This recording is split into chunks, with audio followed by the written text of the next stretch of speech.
हम सफ़रो आवाज़ तॾियो छो चुप आहियो आवाज़ तॾियो इन माठ में दिल घबराए थी ही बाटूंदा ही खाए थी ए हम सफ़रो आवाज़ तॾियो। सिंधी अदबी संगत सिंध यूनिवर्सिटी कॉलोनी जामशोरे पारां सिंध जे अवामी इनकलाबी क़ौमी शाइर अब्दुल करीम गदाई जी शाइरी जी अभ्यासी वेहक नामियारे क़ौमी शाइर अरडे उतरादी जी सदारत हेठि MH Panwar institute of Sindh studies में थी गुज़री। अब्दुल करीम गदाई जी शाइरी जी अभ्यासी वेहक में अरडे उतरादी डॉक्टर फ़हीम नुनारी, जुम्मन भट्टी, हुसैन सारंग ऐं हैदर भट्टी गदाई जी शख्सियत ऐं शाइरी बाबति पंहिंजा वीचार वंडिया ऐं संदसि शाइरी पेश कई वई।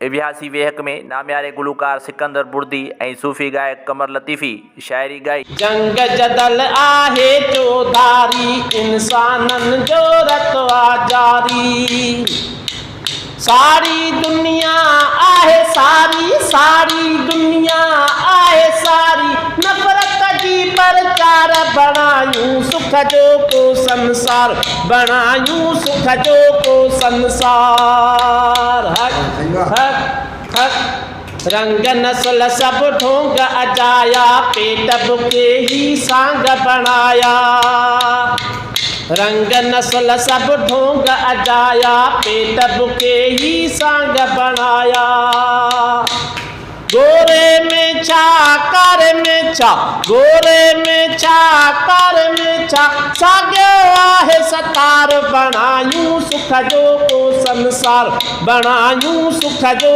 को संसार हक हक हक हिक ॿिए लाइ हकारत चाढ़ी इंसाननि सां नफ़रत चाढ़ी कीनो साड़ कुदूरत चाढ़ी मज़हब पंहिंजो प्यार बणायूं सुख जो को संसार बणायूं सुख जो को संसार। गदाई जी शाइरी सां शुरूआत था कयूं अॼु जी वेहक जी।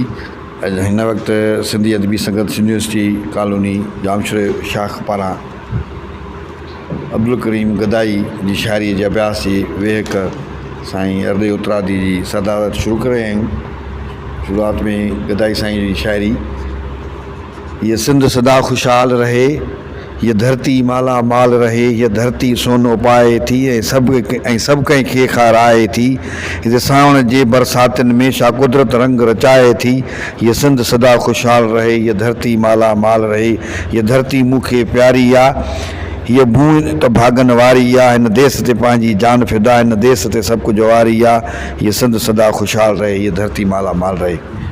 क़ौमी तहरीक जो माज़ी जो इंतहाई मुतहरिक किरदार साईं अरडो उतरादी MH पंवर पंहिंजो इंस्टीट्यूट में गॾु थियणु ऐं तालीम जिते 3 यूनिवर्सिटियूं हुजनि उते गॾु थियणु पर उहे चूंड मां सम्झां थो त शागिर्द बि आहिनि साईं प्रोफेसर बि आहिनि ऐं पंहिंजो सुठा शाइर बि आहिनि। साईं सिंध जो नामवर शाइर आहे सुगड़ आहे साईं जुम्मन भट्टी साहिबु सभु गॾु थिया आहिनि। इहा ॾाढी ख़ुशी जहिड़ी ॻाल्हि आहे जो असीं पंहिंजे सिंध जे चाचे अब्दुल करीम गदाई खे भेटा पेश कयूं था पिया ऐं जेको मूंखे तव्हां मान बख़्शियो आहे मां तव्हांजो निहायत थोराइतो आहियां छो त मां हिननि दोस्तनि खां साईं प्रोफेसरनि खां इल्म में वधीक न आहियां। मां हिकिड़ो अदना माण्हू आहियां मुंहिंजी एप्रोच एतिरी न आहे पर ॻाल्हि इहा आहे त मां 1972 में जॾहिं ठुल में आबदारी कंदे उते बदिली थी वियुसि उते मूं चाचे गदाई खे ॾिठो ऐं चाचे गदाई जी शाइरी मूं उन वक़्तु वरिती साणे जा सूर उहे पढ़ियमि। उन पढ़ण खां पोइ मुंहिंजे मिजाज़ी शाइरीअ खां ॿाहिरि निकिरी करे मज़ाहमती शाइरी ॾांहुं रुख़ थियो जंहिं ते असांजे डॉक्टर पहिरीं प्यारे मलक नदीम चयो त बाबा तुंहिंजी शाइरी जेका आहे सा मज़ामत जी आहे ऐं तख़लुस तुंहिंजो अरडो आहे त आजिज़, तंहिंजे करे तव्हां जेको शाइर आजिज़ मुफ़लिस मिसकीन बेवस इन तख़लुस जा थींदा त उहे क़ौम खे कहिड़ी पंहिंजो शाइरी ॾींदा। तंहिंजे करे तव्हां अरड़ा थियो, सरकश थियो, मंसूर थियो। पोइ चई त ठीकु आहे, मां हाणे तव्हां जे इहा शइ एग्री कयां थो ऐं तव्हां भली मुंहिंजी शाइरी जो तख़लुस तब्दील कयो। चई त आजिज़ जो ज़िद अरड़ो आहे। पोइ जॾहिं साईं जीएम सैद वटि मुंहिंजी शाइरी पेश करणु वियुसि त उतां पुछियो त बाबा अरड़ा त सभु सिंधी आहिनि, पर हीउ किथां जो अरड़ो आहे? त वहाब भाई चयो साईं हीउ उत्तर जो आहे, उत्तरादी आहे। छो त के जुमन दर पदर मोहम्मद पंहिंजो अहमद लाड़ाई, मोमिन मलीराई सभु जेके मुख़्तलिफ़ त हीउ उत्तर जी नुमाइंदगी करण वारो। सो इन ई तरीक़े सां जॾहिं अरड़ो थियुसि त उन वक़्त में इहो लिखियुमि त आजिज़ हाणे आजिज़ न आहे, अरड़ो अरड़ो आहे यार, कलम कलम ते कलम कलम आहे, ज़ुल्म न ॿियो छा आहे यार, सिंधड़ी ते सिर केरु न ॾींदो, सांदो केरु मयारो यार। सो इन ई बुनियाद ते असां मां हिकिड़ी ॻाल्हि कयां त असांजा काफ़ी अदीब चवंदा आहिनि त शाइर जेको आहे सो कंहिं बि तंज़ीम जो न हुजे। शाइर हिकिड़े तंज़ीम जो न आहे, इहा हक़ीक़त आहे, पर शाइर उन समूरनि तंज़ीमनि जी रहनुमाई कंदड़ ज़रूरु आहे। छो त उहो मैदान अमल में आहे, उहो मोर्चे ते वेठो आहे। जॾहिं मोर्चे ते वेठो आहे त सभई दुश्मन जा जेके आहिनि सो बंदूक जो रुख़ टारगेट जेको आहे सो उन ॾे हूंदो त उहो समूरनि खे जवाबु ॾींदो। त साईं अब्दुल करीम गदाई जिते ज़रूरत पए पई हारनि ऐं मज़दूरनि जे लाइ त उते हारनि जे लाइ चए पियो त ख़बरदार हारी जो भोतार आया, पुराणा शिकारी खणी जा रहिया। वरी जिते इंतिहा पसंदी हुई, मज़हब जी इंतिहा पसंदी हुई, त उते उन वक़्त में बि वॾी ॻाल्हि इहा चयो त मज़हब ते माण्हू कोन ॻाल्हाईंदा, छिरकी छिरकी ॻाल्हाईंदा। जीअं हिन वक़्त में थोरी ॻाल्हि ते माण्हू मारी था वञनि, त उन वक़्त में बि हिन चयो त कॾहिं मंदरु शवाले में कॾहिं मूं झंग झर ॻोल्हियो, कॾहिं मंदरु शवाले में कॾहिं मूं झंग झर ॻोल्हियो, गर्ज़ हर रंग में मूं पंहिंजे पालणहार खे ॻोल्हियो।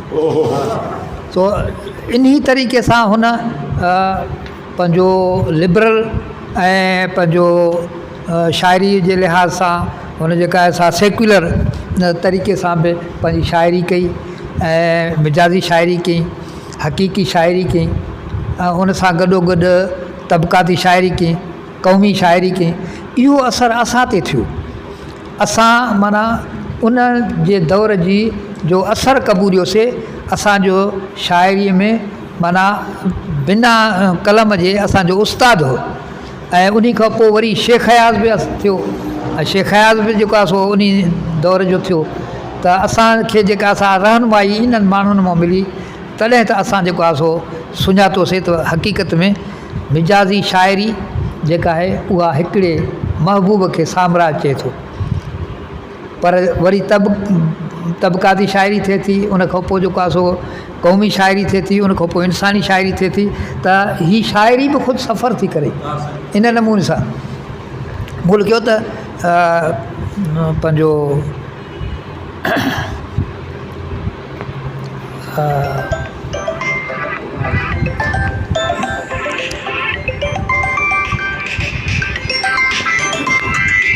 यार पंहिंजो शाइरी त हा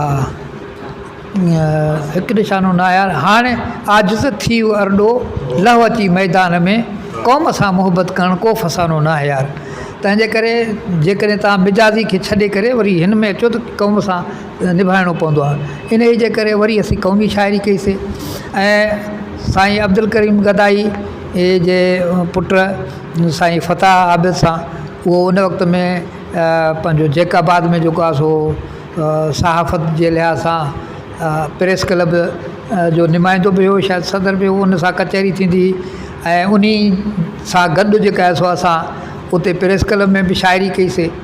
ऐं इहे माण्हू असांजा रहनुमा थिया आहिनि। तो सॼो तारफ़ जेको आहे साईं फ़हीम नूनारीअ पढ़ी ॿुधायो ऐं उनजी सॼी ज़िंदगी ते पंहिंजो रोशनी बि विधई।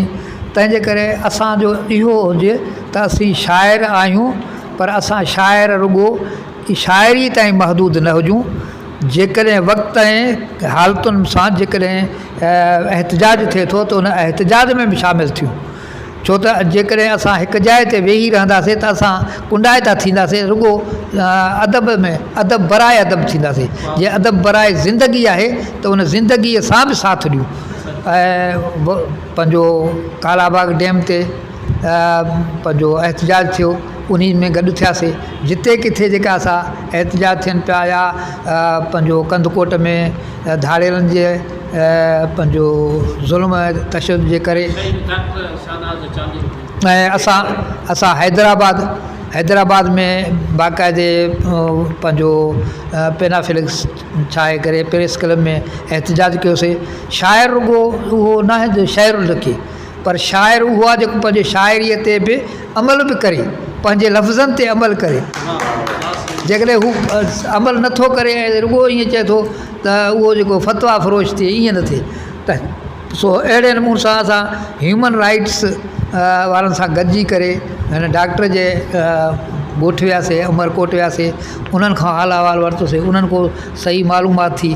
त इहो उते बि हीअ ॻाल्हि मां चिटी कयां त उते उन्हनि इहा ॻाल्हि कई त हीअ पहिरियां ई हिन खां अॻु में प्लाटनि ते झगड़ो हुयो, जंहिं ते हीअ माण्हू उन मज़लूमनि हिंदुनि जे प्लाटनि ते झगड़ो हुयो, उन जो पासो वरितो हुई। उन जे करे हू माण्हू चिड़ियल हुया। ऐं इन खां अॻु में वरी हिकिड़े कोलीअ जे प्लाट ते हुन कब्ज़ो कयो हो। सो इन जे करे हू उन ते चिड़ियल हुयो। हुनखे हिकिड़ी शइ बहानो थियो कंहिं इहा शइ ठाही, पर घटि में घटि असांजे इस्लाम में या कंहिं बि दीन में, कंहिं बि धर्म में, कंहिं बि सियासत में, कंहिं बि कानून में कंहिं ते बि इल्ज़ाम लॻे त घटि में घटि उनखे 4 पहर त सोचिजे न, उनखे ॾिसजे न, उनखे जांचजे, उनखे परखिजे। ऐं उन खां पोइ जेकॾहिं ईअं थिया त उहो जिरगो करना, उन खां पोइ जेका असां उनखे भली सज़ा ॾिना। जेकॾहिं हू नबी करीम जो गुस्ताख निकिरे हा त उनखे सज़ा मिले हा खणी, पर ईअं न आहे त जीअं राति जे पेट में उनखे वठी जे ऐं उन खां पोइ जेको आहे सो उनजी मर्डर कजे, उन खां पोइ उनजी लाश जी तज़लील कजे। त अहिड़नि वाक़िअनि ते बि असां वियासीं, छो त असां अमली तरह सां शाइर थी करे अमली तरह सां असां जदोजहद में बि गॾु रहियूं। तो मां वधीक त हाणे कोन ॻाल्हाईंदुसि, छो त साईं पंहिंजो फ़हीम साहिबु सॼो तफ़सीली तरह सां सॼो जेको आहे सो गदाई साहिब ते ऐं साईं सारंग साहिबु मुख़्तलिफ़ शाइरनि अदीबनि उन्हनि जा जेके तासरात बि ॿुधाया आहिनि। गदाई ते वधीक रोशनी थी वई आहे। मां पंहिंजो शेर गदाई ते लिखियलु आहे जेको, उहो मां अर्ज़ु कंदुसि। गदाई रूह सां गुफ़्ता अखियुनि में नीर साॻिया आहिनि। गदाई रूह सां गुफ़्ता अखियुनि में नीर साॻिया आहिनि। यज़ीदी दौर साॻियो आहे ऐं ताणियल तीर साॻिया आहिनि। गदाई जे रूह सां मुखातिब थी अर्ज़ु कयां थो। गदाई रूह सां गुफ़्ता अखियुनि में नीर साॻिया आहिनि। यज़ीदी दौर साॻियो आहे ऐं ताणियल तीर साॻिया आहिनि। सदियूं गुज़रियूं सफ़ा ऊंदहि सिंधियुनि जा हाल साॻिया आहिनि। सदियूं गुज़रियूं सफ़ा ऊंद सिंधियुनि जा हाल साॻिया आहिनि। अञा साणे सूरनि में किताबनि जो नालो आहे। अञा साणे सूरनि में पेरनि में नाल साॻिया आहिनि। उहे पखड़ा पहाड़नि जा, किताब जो नालो उहे पखड़ा पहाड़नि जा सभई कंगाल साॻिया आहिनि। पालियल भोतार भूरनि जा उन्हनि जा ॿाल साॻिया आहिनि। वॾेरा चौधरी ऐं ख़ान पिटियल पीर साॻिया आहिनि। गदाई रूह सां गुफ़्ता अखियुनि में नीर साॻिया आहिनि। उहे घाणा उहे थाणा उहे ऐवान सुल्तानी, उहे घाणा उहे थाणा उहे ऐवान सुल्तानी। चपनि चोरण ते पाबंदी हज़ारे गुम हैरानी। चङा चोखा वसीला सभु, चङा चोखा वसीला सभु हड़प करे हुकुमरानी। कारा कांग विया खाई असांजे क़ौम जी मानी। मांगर मच्छ मुल्की सभु उहे वज़ीर साॻिया आहिनि। गदाई रूह सां गुफ़्ता अखियुनि में नीर साॻिया आहिनि। साॻिया डिच पुर्चोगेज़ समुंड में साॻिया ॿेड़ा, साॻिया डिच पुर्चोगेज़ समुंड में साॻिया ॿेड़ा, जंगी जहाज़ सामूंडी साॻिया सिंध में झेड़ा, उहे ई जेल में जोधा हड़ई हाकिम गुंगा ॿोड़ा, फ़क़ति ऐवान में तोता करन टीटी मतल मेड़ा, मिलियल अंग्रेज़ जा अलकाब मिंबर मीर साॻिया आहिनि, गज़ाई रूह जा गुफ़्ता अखियुनि में नीर साॻिया आहिनि। करप्शन जे करे मेंबर ऐं लीडर माठ में आहिनि, करप्शन जे करे मेंबर ऐं लीडर माठ में आहिनि, ॻुझे खाने बहाने सां बयां टिक साठ में आहिनि, चपनि ते चुप जा ताला ज़िबा ज़ेर ॾाठ में आहिनि, अदीबनि शाइरनि जा कलम बे अॼु काठ में आहिनि। चवनि अख़बार आज़ादी मगर ज़ंजीर साॻिया आहिनि, चवनि अख़बार आज़ादी मगर ज़ंजीर साॻिया आहिनि, गदाई रूह जा गुफ़्ता अखियुनि में नीर साॻिया आहिनि। आख़िरी आहे त गदाई तुंहिंजे ख़्वाबुनि जा अॾा उनवान रोइनि था, गदाई तुंहिंजे ख़्वाबुनि जा अॾा उनवान रोइनि था, हारी मज़दूर सां गॾु चङा इंसान रोइनि था, रोटी कपिड़ा मका काथे उहे ऐलान रोइनि था, भुटा ख़ुदि पाण ठॻिजी विया ही क़ब्रिस्तान रोइनि था, रोटी कपिड़ा मका काथे उहे ऐलान रोइनि था, भुटा ख़ुदि पाण ठॻिजी विया से क़ब्रिस्तान रोइनि था, ज़रदारी वयो खाई भुटा दिलगीर साॻिया आहिनि, गदाई रूह सां गुफ़्ता अखियुनि में नीर साॻिया आहिनि, यज़ीदी दौर साॻियो आहे ऐं ताड़ियल तीर साॻिया आहिनि। इन ई जेको आहे साईं फ़हीम नुनारी जन जेको आहे अभ्यास जे हवाले सां तयारी करे आहिनि, उन्हनि खे अर्ज़ु आहे त अब्दुल करीम गदाई साहिब सां संदन वाबस्तगी फ़िक्री तौर ते अमली तौर ते सालनि खां आहे ऐं उन हवाले सां काफ़ी लिखंदा रहिया आहिनि, मुख़्तलिफ़ प्रोग्राम खे ऑर्गनाइज़ कंदा रहिया आहिनि, पाण ख़ुदि बि उनजा मुख़्तलिफ़ जामशुरे में या ठुल में ॾींहं मल्हाईंदा रहिया आहिनि। त उनजी साईं जी ज़िंदगी ऐं उनजे शाइरी जे अभ्यास जे हवाले सां साईं फ़हीम नुनारी। अब्दुल करीम गदाई ऐं सिंधी ॿोली। अॼु असीं हिते MH पावर ट्रस्ट में मौजूदु आहियूं। 23 अक्टूबर सन 2024 सिंध जे उन अवामी इनकलाबी ऐं अरडे शाइर अब्दुल करीम गदाई जे हवाले सां सिंधी अदबी संगत जामशुरो ब्रांच ही प्रोग्राम थियो आहे ऐं असीं सभु हुते गॾु आहियूं। ऐं अब्दुल करीम गदाई हिकिड़ो अहिड़ो नालो आहे सिंध जे शाइरीअ जे तारीख़ में, न त मुतहदा जॾहिं हिंदुस्तान हो असांखे उन दौर जी रोमेंटिक शाइरी त मिलंदी हुई, क्लासिकी बि कुझु सिंधी शाइर हुआ, पर इन अंदाज़ में उन दौर में अब्दुल करीम गदाई जंहिं नमूने सां सादी ॿोली इस्तेमालु कई आहे, सादो लहजो अख़्तियार कयो आहे ऐं ॻाल्हि खोले बयानु कई अथसि, अवाम जी ॻाल्हि कई अथसि, अवामी अंदाज़ में कई अथसि ऐं अहिड़े रुख में कई अथसि जो आम जेको हारी आहे, मज़दूर आहे, ॿार आहे, असांजे न्याणियूं आहिनि, उनजी शाइरी खे सम्झी सघनि पियूं। ऐं उन दौर में जेको हिकिड़ो ॾुखियो दौर हो जॾहिं सिंध मथां ऐं हिन जा जेके हम असर शाइर आहिनि उन दौर में शेख अयाज़ या उस्ताद बुखारी, इहे त नौजवान चवनि था 16-17 सालनि जा, पर उनजे हम असर दौर में जॾहिं सॼी नज़र उहा बिजली बशीर असांजो मीरपुर ॻोड़े जो हो ऐं उनखां सवाइ अॻी दौर जी क्लासिकल शाइरी, उन सॼी जो हिन वटि हिकिड़ो निचोड़ ऐं इतिहास हो। छो त हिन अंग्रेज़ दौर ॾिठो हो, अंग्रेज़ दौर में हिन नौकरी कई, अंग्रेज़नि जो दबदबो बि ॾिठो, अंग्रेज़नि जे दौर जी ग़ुलामी बि ॾिठी ऐं उन दौर जी जेकी जागीरदार शाही हुई, उनजी बरबरीत जेको ज़ुल्म हो उहो एॾो जो जंहिंखे बयानु नथो करे सघिजे। अॼुकल्ह जेके असां ॾुख ॾिसूं था हिन समाज में, उनजी भेट में उहे ॾहूणा हुआ। आम माण्हू वॾी मुश्किल सूरत हाल में, ख़ासि तरह सिंध जॾहिं ॻाल्हि था कयूं सिंध जी, त सिंध असांजो आहे ई ज़रई समाज, ज़राए ते उनजो गुज़र दफ़र हो ऐं वॾेरा शाही साम्हूं हारी, सरमाएदारी त थोरी माना 1960-70 खां पोइ थी आहे, जेके सनतूं असांजी कोटड़ी हैदराबाद जा, कराची रां सिंध जो रुख़ थियो आहे। त हिकिड़े नंढड़े ॻोठ में हुनजो जनमु आहे। करीमाबाद खोसो ठुल सां लॻुलॻा। हींअर त ठुल जो ई हिसो थी वियो आहे। 1 जनवरी 1901 ऐं 78 में हुनजी वफ़ात आहे। त हिन खे कीअं मक़सदु आहे इहा ॻाल्हि ज़हन में आई त हीउ चए थो त पाण पंहिंजी जॾहिं ऑटोबायोग्राफी में नोट्स में इहा शइ असां पढ़ी सघूं था त हिन जो त जॾहिं मां 5 दर्जा पहिरियां पास कया, उहे बि तमामु ग़ुर्बत जे दौर में, ठुल में तालीम थी त वधीक तालीम लाइ हीउ जैकबाबाद उथियो आहे।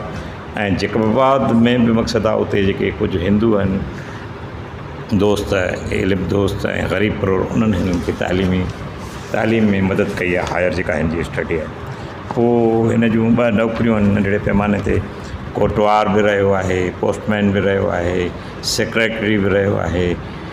ऐं इतफ़ाक़ सां हीअ त बाग़ीज़ दिमाग़ हो, हिन खे ॻाल्हि ज़हन में वेह कोन पई, सम्झ में न अचे पई। जेका बर्बरीअ ते ज़ुल्म हो उन दौर जो ॾिसी करे कढ़ंदो हो।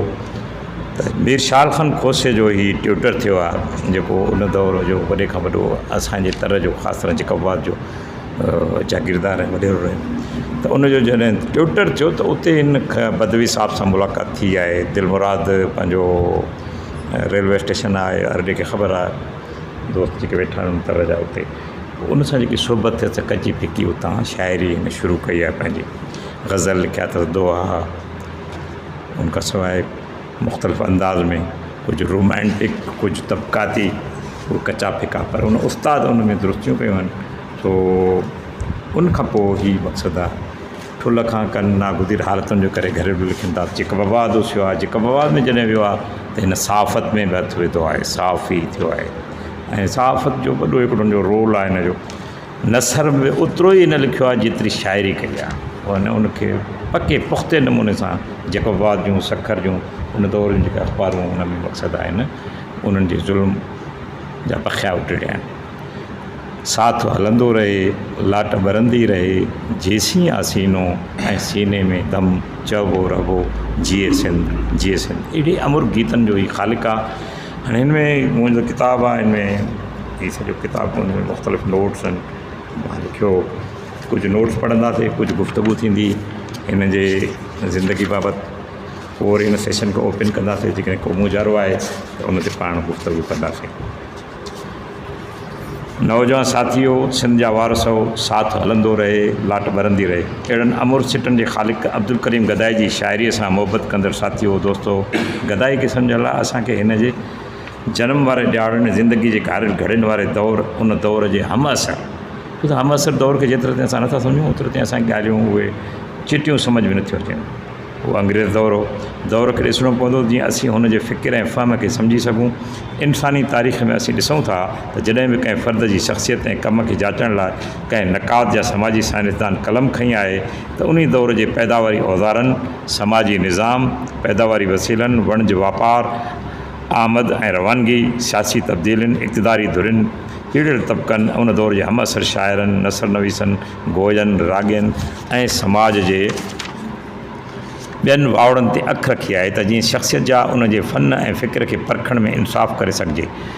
चाचे अब्दुल करीम गदाई जी शाइरी ऐं जदोजहद खे जाचण लाइ अंग्रेज़ साम्राज दौर, उन खां अॻु वारे दौर, अयूब शाह जी आमिरत, वन यूनिट जे लोही कोट ऐं यहया शाही वारी मार्शल लॉ समेत अदबी तहरीकुनि सां समाजी ऐं सियासी तहरीकुनि जा जेके लाहा चाढ़ा सिंध, पाकिस्तान, उन खां अॻु गॾियल हिंदुस्तान में जेका सियासी समाजी तहरीकुनि औज ऐं ज़वाल वारा ॾाका ॾिठा, उन्हनि जो सभिनी इल्मी, अदबी, सियासी, समाजी तहरीकनि ते जो असरु चाचे अब्दुल करीम गदाई जी शाइरी में चिटी रीत पसी सघिजे थो। गदाई आला अकाबिर, पंहिंजे दौर जो मुफ़क्किर ऐं समाजी साइंसदान हो। उहो बेमिसाल इंसानु हो, जंहिंखे का लोभ ऐं लालच तम कान हुई। नांगन वधी नींहं जी, कछिन काछोटी, जहिड़ा आया जग में तहिड़ा विया मोटी, तनी जी चोटी पूरब थींदी पधरी। अहिड़नि इंसान जे फ़न ऐं शख़्सियत जो अक्स तॾहिं चिटो थींदो जॾहिं पाण माण्हू जहालतुनि जे ओड़ा मां निकिरी आज़ादु इंसान थींदासूं। आज़ादी अज़ीम नेमत आहे, जेका कुदरत तरफ़ां अनमोल तोहफ़ो आहे। उहे आज़ादी जा ख़्वाब गदाई जहिड़नि अमुर शख़्सियतुनि पंहिंजे कैफ़ में माणिया। उहा कैफ़ियत जंहिंमें ज़ुल्म ऐं ज़ालिम सां जबर ऐं जबर जे भरजलू क़ुवतुनि जे ॾाढ खे समाजी तौरु रद्द ॾेई अज़ीम शाइरी जी सूरत में ललकार तौरु हुन इनक़लाबी शाइरी ज़रिए ज़ुल्म जा बखिया उडेड़े छॾिया। चए थो उथो त साथियो बदिलायूं ही निज़ाम कोन जहान में कुझु त बशर जो बि एहतराम थिए चमन जो हाल ॾिसी थिए चयो चमन वारनि खिज़ा खुटे त बहारनि जो इंतज़ाम थिए कर सणायूं थियनि देस में गदाई सुकार अजो लटो अटो अन्न जाल जाम थिए त उन दौर में त अन्न बि माण्हू वटो अटो बि न हो लटो बि न हो उन्हनि लाइ दुआ थो घुरे। अब्दुल करीम गदाई जो जनम 1901 खां 1978 में ही दुनिया हुन छॾी आहे। गदाई सभु अहमद सर उन ते दोस्त ॻाल्हाईंदा। चाचो अब्दुल करीम गदाई उन कबीले जो मोहनदार हो जंहिं कबीले जूं रीतूं रस्मूं बुनियादी तौरु उहे हुयूं ऐं आहिनि त सदा हक़ ऐं सच ख़ातिर जदोजहद झंडा बुलंद रखजनि ऐं उन राह में पोइते मोटण जन लाइ मेणो आहे। जीअं सोणे लतीफ़ चयो आहे त कारे ककर हेठि मूं झेड़ींदे छॾिया कारा कुंद हथनि में अड़ल वछेरा हेठि थी तनी सां ॾेठि मोटण जने मेणो। अजब इहो आहे त गदाई वारो ज़मानो तमामु ॾुखियो हो जंहिं दौर में ज़ुल्म जी कारी राति एॾी तवील ऐं डिघी हुई जो तंहिं दौर में ज़ुल्म जे अंत जी का ख़बर कान पवंदी हुई। जंहिं दौर में माण्हू सदाईं पियो तबक़ाती ज़ुल्म जी चकी में पिसजंदो हो जेतोणीकि उन ज़ुल्म जा घाणा अॼु बि आहिनि पर फ़र्क़ु इहो आहे त उन दौर जे ज़ुल्म जो घाणो ॿधियल अखियुनि वारे ॾांद जी सघ ते चीकंदो ऐं किंजंदो हो ऐं कतरो कतरो थी रतु जीअं मिसकीन माण्हू जी हॾ ऐं मांस मां निकिरंदो हो। लेकिन अॼुकल्ह जा घाणा बिजली ते आहिनि। बसि फ़र्क़ु रुॻो इहो वञी रहियो आहे पर ज़ुल्म अॼु बि जारी आहे। काल उस्मान डेपलाई हैदर बख़्श जतोई शेख एज़ाज़ अब्दुल करीम गदाई ऐं सियासत जे मोर्चनि ते दुश्मन मथां हमलावर आहे त अॼु फ़ताह आबिद मलिक नदीम अदल अरडो उतरादी सरकश सरमद ऐं ॿिया दोस्त अदबी शाइर मोर्चा संभालियूं बीठा आहिनि। फ़र्क़ु इहो आहे त जंग जी साइंस में अॼु मुक़ाबिलो वधीक रेथाबंदी सां काटिबो छाकाणि त उहे तौर तरीक़ा वधीक सॉफ्ट ऐं मॉडरेट बणिजी विया आहिनि। लेकिन गदाई वारे ज़माने में मुआडो सिधो संओं हो। क़ौमी ऐं तबक़ाती दुश्मन आम्हूं साम्हूं हो। ईअं अब्दुल करीम जहिड़ा क़ौमी ऐं तबक़ाती तौरु अज़ीम अवामी इनकलाबी किरदार सिंध जी मर्दुम ख़ैज़ धरती तख़लीक़ कया। गदाई जेको दुश्मन लाइ ललकार हो, गदाई जेको अवामी इनकलाब जो मोहनदार हो, तंहिं गदाई जा बैत ऐं वायूं विज वराका बणिजी धरती ते पखिड़िजी पिया विया। मादर वतन जे फर्ज़ंदनि जंहिं आवाज़ खे पंहिंजे अंदर जो आवाज़ सम्झो। गदाई चए थो दोदा दरिया ख़ान उथी पिया होशू हैदर ख़ान उथी पिया सिंधू जा सरवाण उथी पिया खेतनि मां ॼण तूफ़ान उथी पिया हाणे पंहिंजो पाण संभार। दुश्मन खे चए थो कर मोड़े मस्ताना जाॻिया जीजल जा दीवाना जाॻिया सिंधू जा परवाना जाॻिया। गदाई अहिड़ा अमुर लाज़वाल गीत लिखी सिंधियुनि खे जॻायो। इहो दौरु उरह ज़ोरारनि जे उरूज वारो दौरु हो जो ग़ैबी ख़ान जहिड़ा जागीरदार कामिर हैदर बख़्श जतोई जहिड़े इंसान खे वण सां बदिराए माकोड़ा बछींदा हुआ। अहिड़ा ज़ुल्म त उन दौर जे रहज़न वॾेरनि जे खॿे हथ जो खेल हुआ।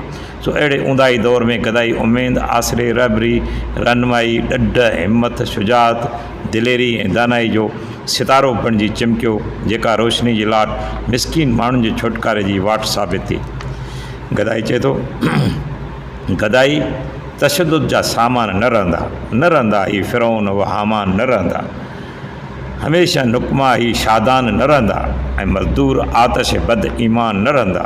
अचे थो ग़रीबनि में शान जलाली मज़दूरनि हथोड़ो ऐं ॾाटो संभाली।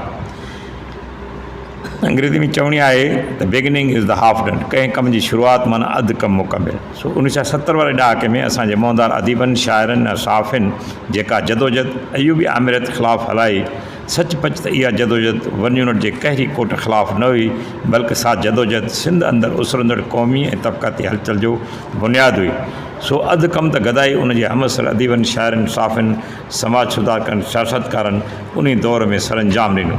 गदाई चए थो वन यूनिट जे दौर में मुबारकबाद शागिर्दो नौजवानो मुबारक ऐं वतन जा पासबानो अव्हां जो अज़म जेलनि बि न मोड़ियो। वन यूनिट में जेके जेल में अव्हां अॼु ज़ुल्म जो चंबो मरोड़ियो अव्हां जाॻिया त सारी सिंध जाॻी सॼे साणीअ में आई सुजाॻी। अॼु असां मथां इहा ज़िमेवारी आयत थिए थी असीं गदाई जी शाइरी जे किरदारनि खे पोरितनि हारियुनि खे सुख सहंज ऐं शऊर बख़्शण लाइ पंहिंजो कलम ज़हन ज़मीर समेत सभी वसीला हरकत में आणियूं त जीअं अधरंगे जे मरल में वरतल अॼु जो समाज कर खणी उथे। चीनी चवणी आहे त अॻिते वधण लाइ महिनत ऐं मुड़सी घुरिजे। सो पाण सभिनी खे अॻिते वधण ऐं हक़ हासिलु करण लाइ मुड़सी करणी पवंदी ऐं जे पंहिंजे हिसे जो किरदारु हर हिक खे अदा करिणो पवंदो त इन सॼण में ऐं साणी सुखिया सताबा थींदा जेको गदाई जो ख़्वाबु ऐं प्रोग्राम हुयो। पिकासो चयो आहे त आर्ट सच न आहे, आर्ट उहा ॻाल्हि आहे जा सच महसूसु कराए थी। सो गदाई पंहिंजी शाइरी में फ़नकाराना आर्ट वसीले इहा ॻाल्हि महसूसु कराई जेको अदीम सच इहो सच एॾो आम थियो जो असेंबलियुनि खां वठी झूपड़ियुनि ताईं इहो सच ऊंदाई में सीनो चाक करे थो। जंहिं सच खे ॿुधी आम इंसान ख़ुशी महसूसु करे थो।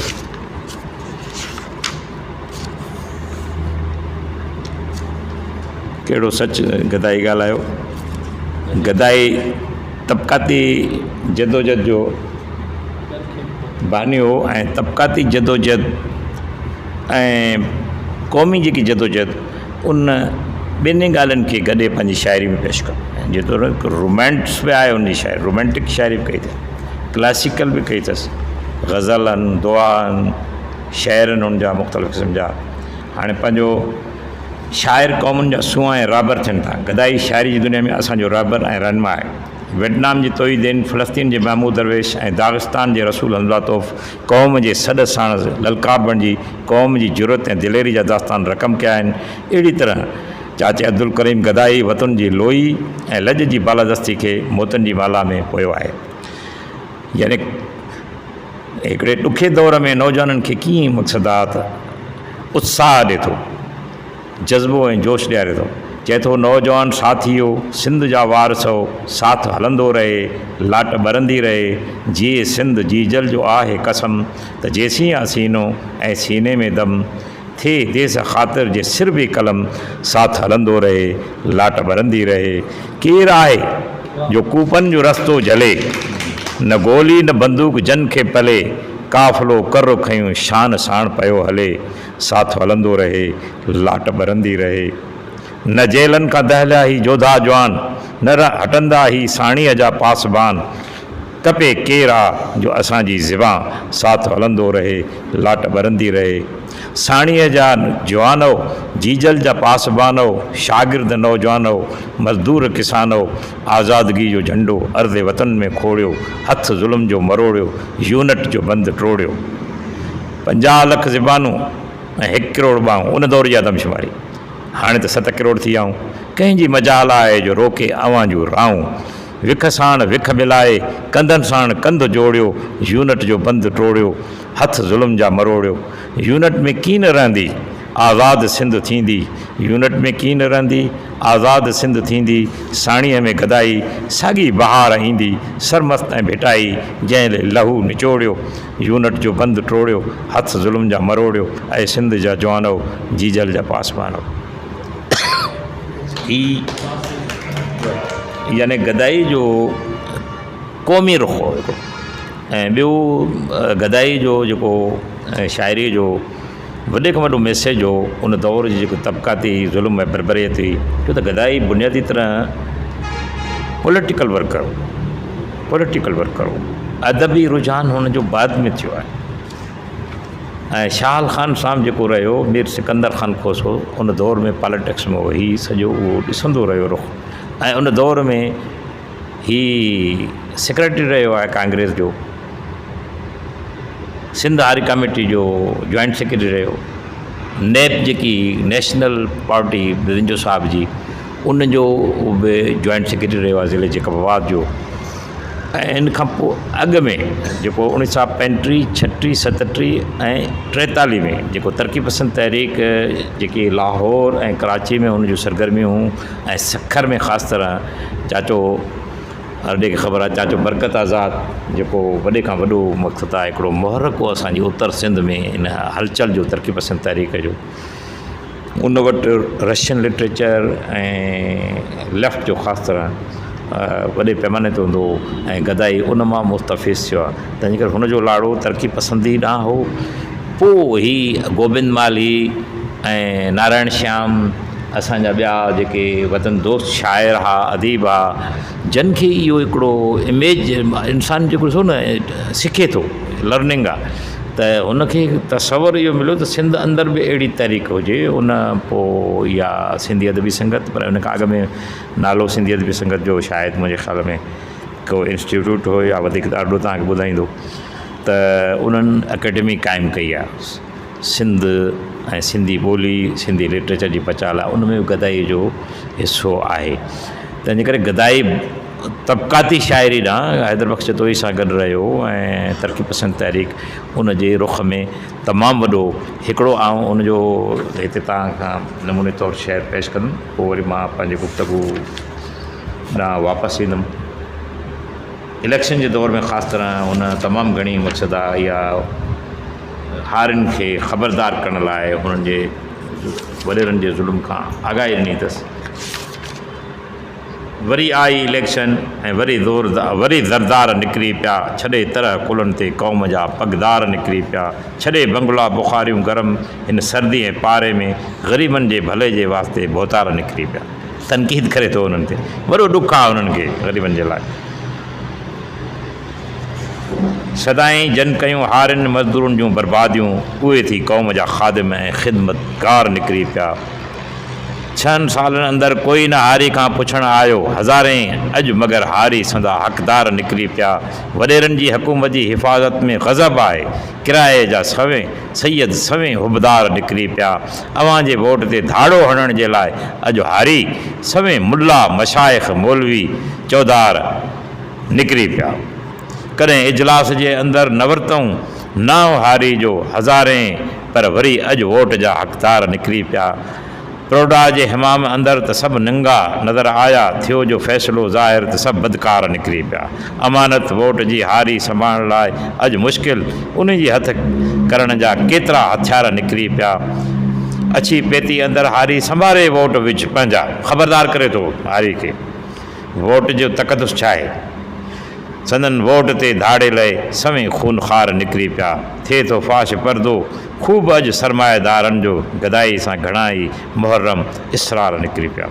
हाणे इन मां हिन जो ॾिसो न, हिकिड़ो लफ़्ज़ आहे दी रिपब्लिकन, यानी जमहूरियत जो तसवुरु असांखे उन जी ख़बर हुजणु घुरिजे। मिसाल तरह हाणे थी गदाई जी शाइरी, पर असां आइंदा जे लाइ छा था सोचूं। असांजो हिते गॾिजणु गदाई अब्दुल करीम गदाई जे हवाले सां असांजो मैसेज इहो हुजणु घुरिजे। अब्दुल करीम गदाई त इनकलाबी शाइर हो आहे रहंदो।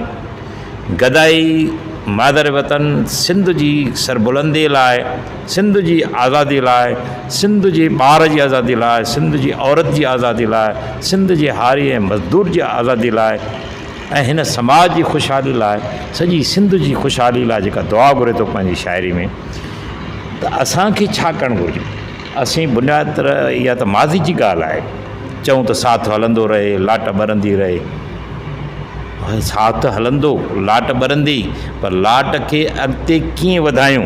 सिंधी अदबी संगत जेको अॼु अब्दुल करीम गदाई जे हवाले सां ही असीं सेमिनार करियूं पिया सॼी सिंध खे ऐं सिंधी जिथे आहिनि दुनिया में उन्हनि खे मैसेज अब्दुल करीम गदाई जो कहिड़ो वञे थो, त अॼु हिन हाल में सोचनि त आईंदो सिंध जो छा थींदो।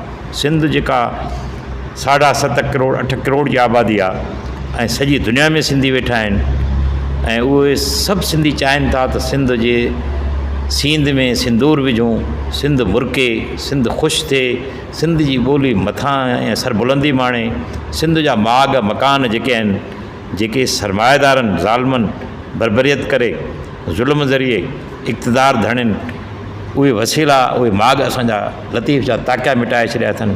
बहरे जी आड़ में असांजूं ज़मीनूं, असांजा जबल ऐं कारूंजर ते हमला आहिनि, असांजी ॿोली खे ललकार आहे। त गदाई जो मैसेज इहो आहे त असीं अमली माण्हू थियूं ऐं अमली तौर ते असीं पंहिंजे बुनियाद खे ॾिसूं। मिसाल तरह असीं हिते वेठा आहियूं अॼु सिंध यूनिवर्सिटी जे हिन MH पवर इंस्टीट्यूट में, छा असीं हारियुनि जी औलाद न आहियूं? असीं मज़दूरनि जी औलाद न आहियूं? असीं गुरबत न ठी आहे या अॼु असांखे गुरबत ॿाहिरि नथी ॾिसण में अचे? हिकिड़ी त आहे गुरबत इक़्तिसादी, ॿी आहे गुरबत इल्मी ऐं शऊर जी। त हाणे असीं चऊं था त असांजो रोल कहिड़ो हुजणु घुरिजे। असीं बुनियादी तरह सिंध में मक़सदु आहे उहो सरफ़रोशी जा लाट ॾिया ॿारियूं, तो उनमें मां जेतिरे क़दुरु गदाई जी शाइरी खे सम्झो आहे ऐं गदाई जी शाइरी ते मुंहिंजा अहिड़ा ॿ किताब छपियल पिया आहिनि। हाणे बि टियों किताब मां मुकमिल कयां पियो। गदाई शाइर हो, गदाई पॉलिटिकली वर्कर हो, गदाई पॉलिटिकली अॻुवाण हो, गदाई समाजी अॻुवाण हो, पर गदाई बुनियादी तरह समाजी साइंसदान हो। मां चवां हुन जी लफ़्ज़ ई त मां जेको लफ़्ज़ यूज़ कयो द रिपब्लिकन, द डेमोक्रेसी, जंहिंखे प्लेटो एरिस्टोटल बि लिखियो, इन नाले सां किताब लिखियो। हाणे प्लेटो बि त मक़सदु आहे त को एॾो पढ़ियल त कोन हो। मिसाल तरह माना मां चवां थो एकेडमिक हुनजी तालीम का डिग्री त हुनखे कोन्हे, मास्टर या बैचलर त कोन हो। हू पंहिंजे माहौल मां, चंड सितारनि मां, पंहिंजी ज़मीन मां ऐं माहौल मां सिखियो। त गदाई बिजार ख़ान जो पुटु हो, हिकु ग़रीब घराणे नंढड़ो ॻोठ हो। असांखां गदाई साहिबु तमामु वॾो हो, असां बि त ॾींहं ते पढ़ियासीं। माना हिन ॾुखे दौर में हुन कीअं मक़सदु आहे इन सरफ़रोशी सां इहा तबक़ाती ज़ुल्म ख़िलाफ़ु ऐं क़ौमी सरबुलंदी लाइ, क़ौमी सरफ़रोशी लाइ अहिड़ा ग़ज़ल गीत ठाहिया ऐं वरी अमली तौर ते उन्हनि जी सुजागी लाइ कमु कयईं। कम्यूनिस्ट नैब जे प्लेटफॉर्म तां, हैदर बख़्श जतोई हारी हक़दार तहरीक, हारी कमेटी जे प्लेटफॉर्म तां, त असां माण्हुनि खे अमली तौर ते थोरो थोरो पंहिंजो हिसो समाज में अदा करण लाइ उहो अमली क़दम खणणो पवंदो। मिसाल तरह अॼोको हिन गदाई सवेरे अरॾे ॾाढी सुठी ॻाल्हि कई त 5 यूनिवर्सिटियूं ऐं माण्हू असां 50 वेठा हुजूं। अब्दुल करीम गदाई जो मैसेज त उहो त असांजो आहे। हिकिड़े पुछा कयो ज़ात कहिड़ी आहे? मां चयो अब्दुल करीम गदाई त असांजो घर भाती आहे, असांजे घर जो सरबराह। ठीकु आहे, उहो ज़ात जो लाशारी हो, बिजार ख़ान जो पुटु हो, पर मसइलो आहे त हू ज़ात पात खां त मथां हो, हू इंसान हो सभ खां अवल। ऐं पोइ सिंधी हो, सिंध दोस्त हो, वतन परस्त हो, इनकलाबी हो, तबक़ाती शऊर न, ऐं उहो ॿिज छटियो अथसि। ऐं जेको असांखे यकीन आहे, जेको हुन ॿिज छटियो आहे उहो यकीननि गौचनि जा वरंदा ऐं वॾो दरख़्त थींदो, उहो मेवो ॾींदो। असां सिंध सॼी सैराब थींदी। इतिजाजी नीम लाइ वियो हो। हज़ारे माण्हू शिकारपुर में, हज़ारे माण्हू हिंदू मुस्लमान मथा उघाड़ा करे लखी दर खां जुलूस में निकिता। उहो नज़ारो ॾिसी मुंहिंजी दिलि कांग्रेस तरफ़ छिकिजी वई। पोइ बहादुरपुर में रहण वक़्तु ग़रीब हारियुनि ते ज़मींदारनि जी ॾाढ जी हालति ॾिसी ज़मींदार क्लास जे ख़िलाफ़ु थियणु लॻुसि। मूंखे फ़ख़्रु आहे त मुंहिंजे शागिर्द मीर जेको साईं कयो मीर शाल ख़ान खोसे हारियुनि खे 1 लख रुपयनि जो पुराणो कर्ज़ु माफ़ु कयो। उन दौर जो 1 लख माना हा, हिन वक़्तु इहो करोड़ खां मथे। हा, आउं सम्झां थो उन कार ख़ैर में तहरीस ॾियण में मुंहिंजी तारीख़ ऐं तरबियत जो बि कुझु हिसो हो। गदाई साहब शुरूआत में शागिर्दीअ दौरान ख़िलाफ़त तहरीक खां मुतासिर हो। बाद में सन 1932 ईस्वी धारे तबियत में जोश अचण करे नौकरी छॾे वञी कांग्रेस जी तहरीक में शामिलु थियो। हाणे हीअ हिकु सोचण जो मुक़ाम आहे, अॼु नौकरी ख़ातिर ख़सीस मुफ़ादनि ख़ातिर सिंध विकी थी वञे पंहिंजे कारोबार जेको आहे धंधे खे वधाइण लाइ। उहो दौरु हुयो। मूंखे अॼु इहा बड़ी ख़ुशी थी। उनखां पोइ कामिर हैदर बख़्श जतोई, जेका डॉक्टर बाब खावड़, अब्दुल ख़ालिद जूणे जो, हाशिम खोसो ऐं सिंध जे अंदरि जो खोड़ सारा अहिड़ा सियासी समाजी कारकुन दोस्त आहिनि जिन वॾनि मक़सदनि ख़ातिर माना पंहिंजी धरती माण्हुनि जी जदोजहद ख़ातिर नौकरियूं छॾियूं आहिनि। किन त सरनि जा नज़राना बि ॾिना आहिनि। 1942 ईस्वी ताईं ठुलो कांग्रेस कमेटी जो सेक्रेटरी साईं जेको ज़िक्र कयो तो कांग्रेस में बि रहियो, कांग्रेस सेक्रेटरी कमु कंदो रहियो। विरहाङे बद हारियुनि ऐं मज़दूरनि ते साॻियो ई वॾेरनि जो ज़ुल्म ऐं सुतम ॾिसी ज़िले हारी कमेटी जेकाबाद जो जनरल सेक्रेटरी, पोइ ज़िले जेकाबाद जी नेशनल अवामी पार्टी नेब जेके साईं पिचे पार्टीअ जो जनरल सेक्रेटरी थी रहियो ऐं उन पार्टीअ साॻ टुमड़ ताईं वाबस्ता रहियो। थोरी मुंहिंजे ख़्याल में जेकॾहिं मकान जे हवाले सां ॻाल्हि या पंहिंजी, मूंखे यादि आहे 80 वारे ॾहाके में शागिर्दी ज़माने में पखड़ा ऐं पवार किताब हुयो साईं, इहो जेको हाणे हिन में गॾे तौर ते हिन वरी कुलियात में शामिलु कयो आहे, उन मूंखे ॾाढो मुतासिर कयो। बहरहाल इहो हुजण करे जेको ग़रीबनि सां ज़ुल्म वॾेरनि जा सरदारनि मुतारनि जा जेको बि माहौल हुयो उनजे रद्दमल में हुन तमामु माना वॾी शाइरी कई। ऐं मां ज़ाती तरह ईअं सम्झो त अब्दुल करीम गदाई उन शाइरी खां जो मुतासिर 30-40 साल जी जेकी जदोजहद आहे उनमें अपनी जेका गदाई साहब जी शाइरी जो तमामु वॾो था। शुरूआतियुनि में पढ़ियोसीं वॾियूं असणाई शेख ख़्याल जो, इहो ख़ाकी जो ख़्यालु जेको आहे जॾहिं भूमि बणी शाइरी में ख़ासि करे 3 किताब मुंहिंजी ज़ाती माना साईं खां जेको वापसी चइजे या थोरी मोहबत चइजे उनजो इज़हार बि ज़रूरु थो सम्झां त उहो ॾाढो ज़बरदस्त शेर हुयो ऐं उन नज़म हू शायदि हिते बि ॾिनल आहे पखड़ा ऐं पंवार उहो मां सम्झां पढ़िजे त बहितर रहंदो।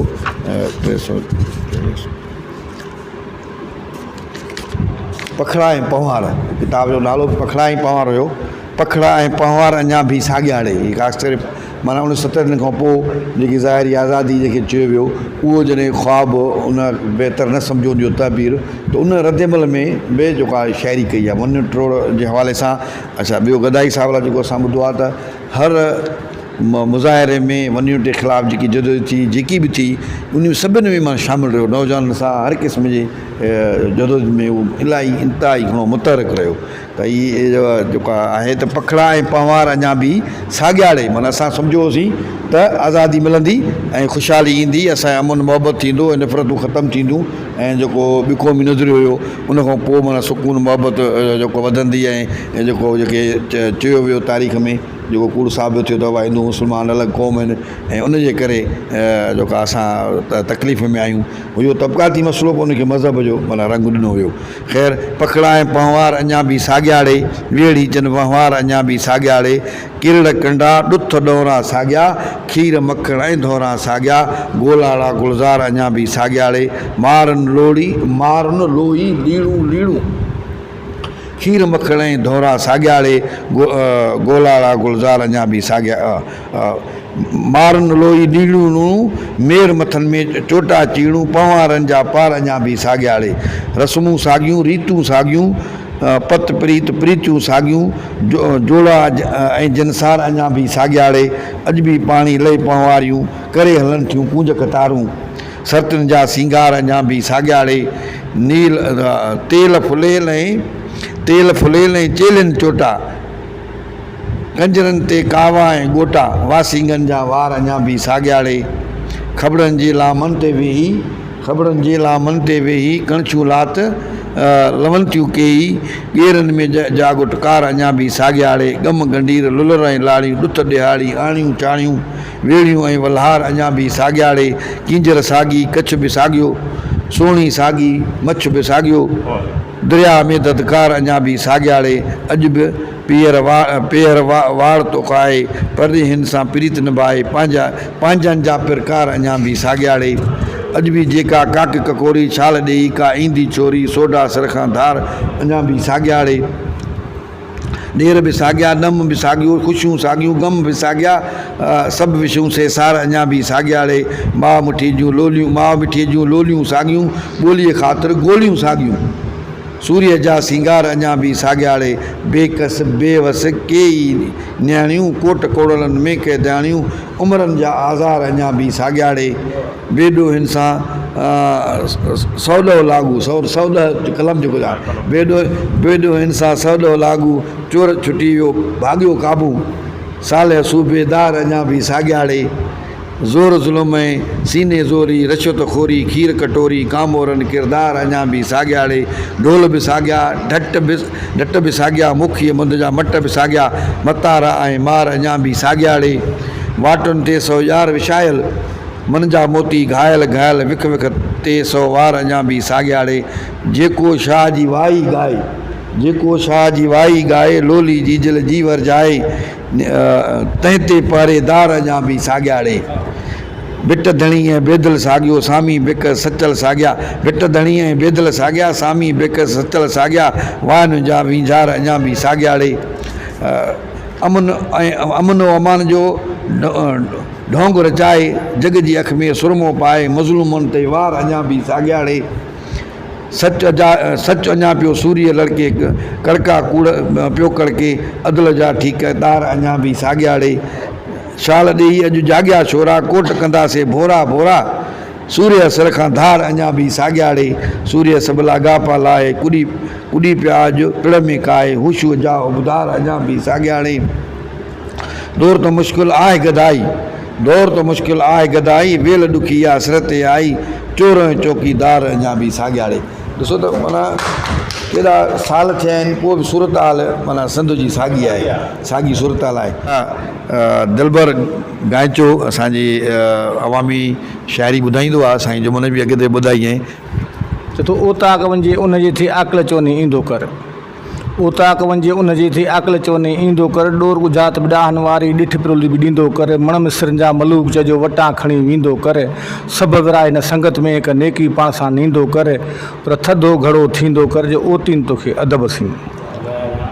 मूंखे ख़ुदि ॿुधाईंदे ख़ुशी थिए थी त गदाई हिकिड़ो नसलनि जो तसलसल आहे। माना 1901 में पैदा थियल 125 साल अॻु में, ऐं असां बि उनखे ईअं ई पढ़ियोसीं, ऐं पोइ उन वक़्तु हालायात हुयो असांजी उमिरि में, पर मुलाक़ात कोन थी सघी। गुलाम अहमद भट्टी गदाई जे हिन शेर सां, हिन सड़ंदड़ बरंदड़ धरतीअ ते का रहमत जी बरसाति थिए, पोइ सुख जो सिज उभरे यारो का अमुन सुकून जी राति थिए, अॼु प्यार जे सागर मां साथी के मेज़ा जाम भरियूं, अॼु प्यार जे सागर मां साथी के मेज़ा जाम भरियूं, हिन प्यारे प्यासी दुनिया में अॼु रस्म मोहब्बत आम करियूं।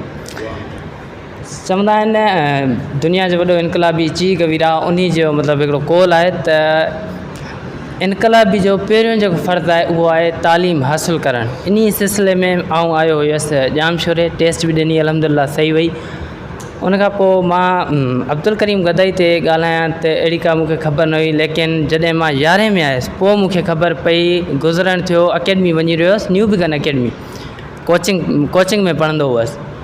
उते पोइ मूं ॾिठो प्रेस क्लब रस्ते ते हुयो त किताबनि जो मेलो हुयो, उते लिखियलु हुयो त गदाई जो किताबी मेलो। उन वक़्तु मूं किताब ॾिठा ऐं दिलि चयो किताब पढ़णु खपनि। पहिरियों किताब जेको मूं पढ़ियो गदाई जे मेले मां उहो वरितो, उहो हुयो गद्दार, जेको कृष्ण चंद्र लिखियो आहे, नाविल आहे। उन सां गॾोगॾु मूं मतिलबु मुख़्तलिफ़ शाइरी पढ़ी आहे। अब्दुल करीम गदाई साहब जी हिकु जाखोड़ी किरदारु, सहाफ़त जो मतिलबु अलमबरदार ज़बरदस्त नमूने सां पंहिंजे मुल्क जी सिंध जी उन नुमाइंदगी कई ऐं उन लाइ जाखोड़ कई। उन जी ज़िंदगी मतिलबु महिनत सां भरपूर हुई। चवंदा आहिनि न मोहबत हुजे ऐं पोइ वेही रहिजे, ईअं थी नथो सघे। मोहबत हूंदी आहे त पोइ माण्हू कुझु न कुझु कंदो रहंदो आहे। ऐं हींअर जीअं दोस्तनि पढ़िया मतिलबु मुख़्तलिफ़ शेर, उन्हनि ॻाल्हायो मतिलबु शाइरी पढ़ी त गदाई साहिबु जेको आहे चए पियो त बाबा उथो यारो, महिनत कयो ऐं मुख़्तलिफ़ मतिलबु महिनत लाइ हुन आज़मायो। ऐं इन हिसाब सां अॼु कुझु शेर मूं बि सिलेक्ट कया आहिनि गदाई साहिब जा। नेठि गदाई ॿारनि बरंदा, इंसाननि जा वारा वरंदा, कंडनि माई फूल उभरंदा, ज़ालिम सड़ंदा ॻरंदा मरंदा, माण्हू थींदा शाद, दुनिया में निर्त थींदो दाद। ऐं इहो ईअं ई थी सघे थो जॾहिं असां महिनत कंदासीं, साइंस ऐं टेक्नोलॉजी में क़दम रखंदासीं। हिन आचर ते जॾहिं आउं मौजूदु हुयुसि मौलाना उबैदुल्ला सिंधी जे कॉन्फ्रेंस में, प्रोग्राम में, त उन वक़्तु बि उन्हनि जो जेको अॻूणो चेयरमैन हो उहो चए पियो त सिंध हिन वक़्तु तमामु पोइते पियल आहे। जॾहिं दुनिया AI आर्टिफिशियल इंटेलिजेंस साइंस ऐं टेक्नोलॉजी में अॻिते वधी चुकी आहे, असांखे इहो ई ख़बर न आहे त टर्म जेका आर्टिफिशियल इंटेलिजेंस आहे उहा आहे छा। इन लाइ असां सिंधियुनि खे घुरिजे त पंहिंजे जेके बुज़ुर्ग आहिनि उन्हनि जे नक्श क़दम ते हलंदे साइंस में बि मतिलबु क़दम रखूं। असां सिंधियुनि जी तारीख़ थोरी घटि रही आहे, साइंस में कुझु घटि माण्हू आहिनि, लिटरेचर में आहिनि सुठा आहिनि, लेकिन साइंस में घटि आहे। मुंहिंजो ख़्यालु आहे साइंस में वधणु खपनि ऐं इन लाइ आउं इहो मतिलबु रखां थो पंहिंजो शौक़ु त साइंस डिपार्टमेंट में ई वरदसि ऐं दाख़िला ऐं साइंस में ई अॻियां पढ़ंदसि इंशाअल्लाह। ऐं हिकिड़ो ॿियो बि शेर आहे गदाई साहिब जो, मतिलबु धरती ख़ातिर, धरती जो दीवानो हुयो, आशिक़ हुयो। चए पियो हिन धरती ख़ातिर जीअंदासूं, हिन धरतीअ ख़ातिर मरंदासूं, हिन धरतीअ ख़ातिर जीअंदासूं, हिन धरतीअ ख़ातिर मरंदासूं, सुकरात जियां ज़हर मिलियो, सुकरात जियां ज़हर मिलियो त बि खिलंदे खिलंदे पीअंदासूं। हीअ सिंध सदा ख़ुशहाल रहे, हीअ धरती माला माल रहे। अगरि वक़्तु बिगड़ियो संवारे छॾियोसीं, अगरि वक़्तु बिगड़ियो संवारे छॾियोसीं, सॼो वक़्तु खिलंदे गुज़ारे छॾियोसीं।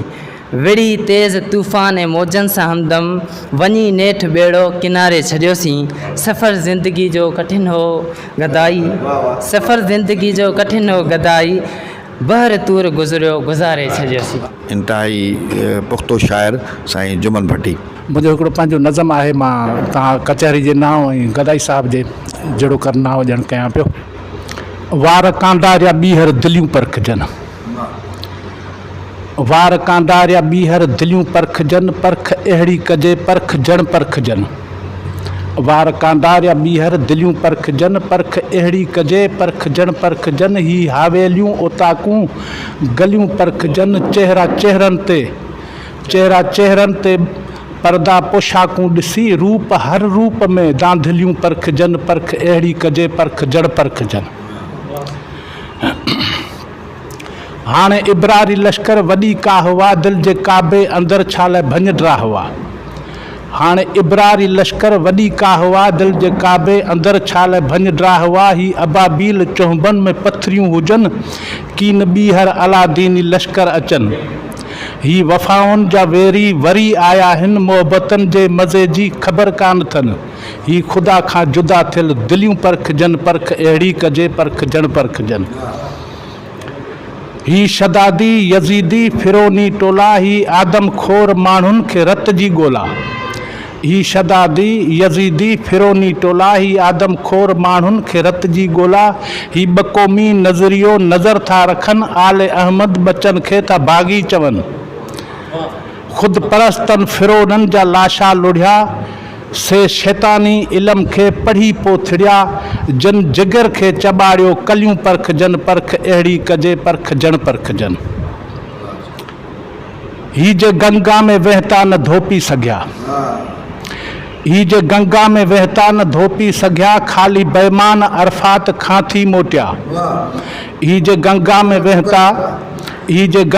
वहता न धोपी सघिया, ख़ाली बेईमान अरफात खां थी मोटिया। अहल कोन्हे उहो थो गुलनि में तुरे, अहल दानिश थो राहुनि में रुलंदे मरे।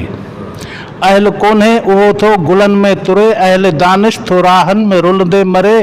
किंत साज़नि ते पंहिंजा वढे सिर ॾिना कई, मूमल मिजाज़नि जा मणका भॻा। ॾोह जुमन भटी ॾोह खां थे ॾकिया, ही झटींदड़ दिलियूं दादिलियूं परखजनि, परख अहिड़ी कजे परख जण परखजनि। वार कांदार या ॿीहर दिलियूं परखजनि, ही हावेलियूं ओताकूं गलियूं परखजनि। चेहरा चेहरनि ते पर्दा पोशाकूं ॾिसी रूप हर रूप में दांधिलियूं परखजनि, परख अहिड़ी कजे परख जण परखजनि। नौजवान इलियास महर जेको बि असल में रुस्तम ज़िले शिकारपुर जो आहे ऐं पहिरीं गंजाणी मां आयो आहे, उनखे भली कार बि ऐं जेका अंग्रेज़ी डिपार्टमेंट में सिंध यूनिवर्सिटी में ॿोली जो या लिंग्विस्टिक जो शागिर्दु आहे 2 साल जो। ऐं उहो जेकॾहिं पंहिंजी शाइरी ॿुधाइणु चाहे। पंहिंजी का शाम ओ जाना करे छॾना तूं मुंहिंजे, पंहिंजी का शाम ओ जाना करे छॾना तूं मुंहिंजे। ही लहंदड़ सिज जा पाछा करे छॾना तूं मुंहिंजे। उहे रस्ता जिथां तूं रोज़ बेख़बरीअ सां गुज़रंदी, उहे रस्ता जिथां तूं रोज़ बेख़बरीअ सां गुज़रंदी। उहे रस्ता हड़े जाना करे छॾना तूं मुंहिंजे। उहे पेंटिंग्स जिन खे तो हथनि सां रंग कयो हूंदो, उहे पेंटिंग्स जिन खे तो हथनि सां रंग कयो हूंदो। उहे पेंटिंग्स अड़े जाना करे छॾना तूं मुंहिंजे। विखिरियल हिन वजूद जो सबबु आहिनि अखियूं तुंहिंजूं, विखिरियल हिन वजूद जो सबबु आहिनि अखियूं तुंहिंजूं। शराबी नेण तूं पंहिंजा करे छॾना तूं मुंहिंजे। Thank you so much. घबराए थी दिल ऐं हम सफ़रो, आवाज़ त ॾियो छो चुप आहियो, आवाज़ त ॾियो। हिन माठ में दिल घबराए थी, ही बाटूंदा ही खाए थी। ऐं हम सफ़रो आवाज़ त ॾियो छो चुप आहियो, आवाज़ त ॾियो। को बैत बुझारत लौड़ाओ, को गीत तराते रात खुटे, को गीत त रात खुटे या गायो शाह जी कावाई ही सहर टुटे काबा खफुटे ही सहर फुटे काबा खफुटे ए हम सफ़रो आवाज़ तॾियो छो चुप आहियो कुझु ॻाल्हायो हिन माठ में दिलि घबराए ही बाट अंधेरी थी खाए ऐ हम सफ़रो आवाज़ तॾियो तूफ़ान उथियो बातिल जो ईमान फिरी थियो शैतान तूफ़ान उथियो बातिल जो ईमान फिरी थियो शैतान लालच लोभ जे चंबे में इंसान फिरी थियो हैवान ऐ हम सफ़रो आवाज़ तॾियो छो चुप आहियो कुझु ॻाल्हायो हिन माठ में दिलि घबराए थी ही बाट अंधेरी खाए थी ऐ हम सफ़रो आवाज़ तॾियो